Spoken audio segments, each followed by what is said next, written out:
Baada ya mapigano makali yaliyodumu siku ya Jumapili Novemba 16 mwaka 2025, waasi wa M23 na washirika wao wametoa udhibiti wa kijiji cha Maimingi kilichopo katika tarafa la Shabunda mkoani Kivu Kusini.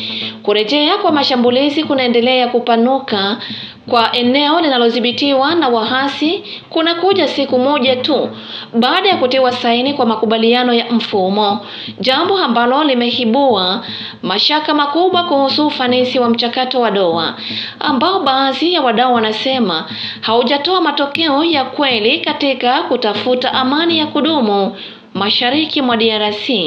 Kwa mujibu wa sauti za ndani ya jamii, mashirika ya kiraia na wanaharakati wanasema kuwa kuendelea kwa mashambulizi ya M23 kunaathirisha utangulizi wa mapumziko tu katika mazungumzo na kuonesha udhaifu au kuaminiana kupitia kiasi kwa upande wa serikali ya Kinshasa. Wadadisi ya masuala ya usalama wamesema kuwa serikali inaonekana bado inaamini katika nia njema ya waasi wa M23 na washirika wao, licha ya ushahidi wa mashambulizi yanayoendelea katika maeneo ya mashariki mwa nchi. Mashirika ya kiraia na harakati za vijana wamehoja kwa ukali, je, Kinshasa inasubiri kufanya hatua ya kijeshi ya pamoja mpaka waasi wafike Kisangani, Maniema, Kalemi katika mkoa wa Tanganyika? Swali hili limeibuka kama ishara ya hofu kubwa. Ukimya wa serikali unaweza kutoa nafasi kwa waasi kupanua zaidi eneo wanalolidhibiti. Kuanguka kwa Maimingi mikononi mwa waasi wa M23 kunachukuliwa kama hatua nyingine kubwa katika mfululizo wa mapigano yanayoendelea kudhoofisha usalama wa raia, huko maelfu wakikimbia makazi yao kwa hofu ya mashambulizi zaidi. Taarifa zinazozagaa mitandaoni zinasema kuwa kiongozi wa kundi la wazalendo Jenerali William Amuri Yakutumba ametangaza kuwa makubaliano ambayo serikali ya Kinshasa imesaini na waasi wa M23 na Rwanda, iwe huko Washington au Doha, haiwahusu kabisa wazalendo. Katika ujumbe wake uliotolewa Jumapili, Yakutumba alisisitiza kuwa vikundi vya wazalendo vitaendelea na mapambano yao hadi malengo yao itimie, bila kujali makubaliano yoyote ya majadiliano yanayoendelea kati ya serikali na makundi ya waasi mashariki mwa DRC. Tutaendelea na mapambano hadi mwisho. Kile Kinshasa wamesaini na M23 pamoja na Rwanda huko Washington na Doha hakituhusu sisi wazalendo. Sisi tutaendelea na mapambano yetu mpaka mwisho, alisema Jenerali William Amuri Yakutumba.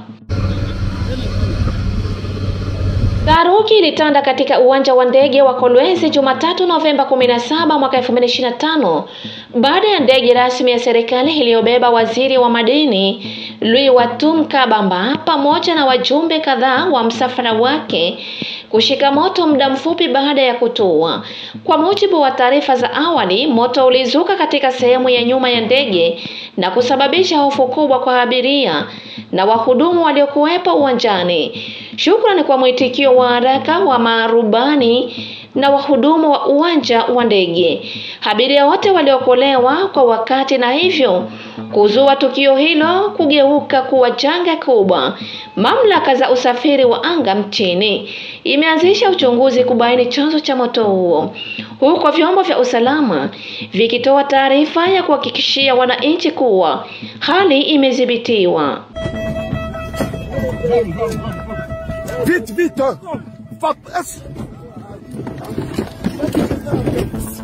Mama! Mama! Dana! Laisse! Senhor!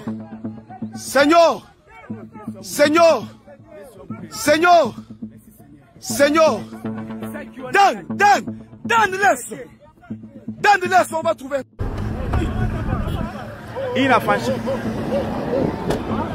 Inafanyika paka pasa hapa pa aeroport yetu ya Kolwezi. Inafanyika paka pasa crash paka pasa hapa tuko 11h42. Inafanyika paka pasa crash aeroport yetu ya Kolwezi.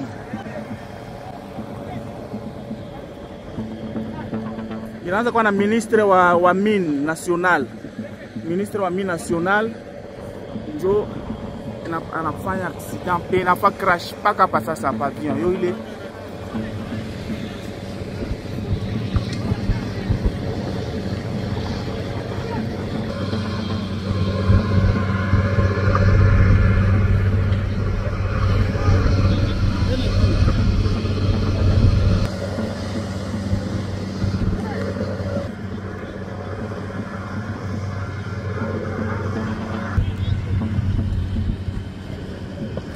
kwa aeroport yetu ya Kolwezi inafanyika paka pa sasa pa crash. Ilikuwa na ministre wa mine national.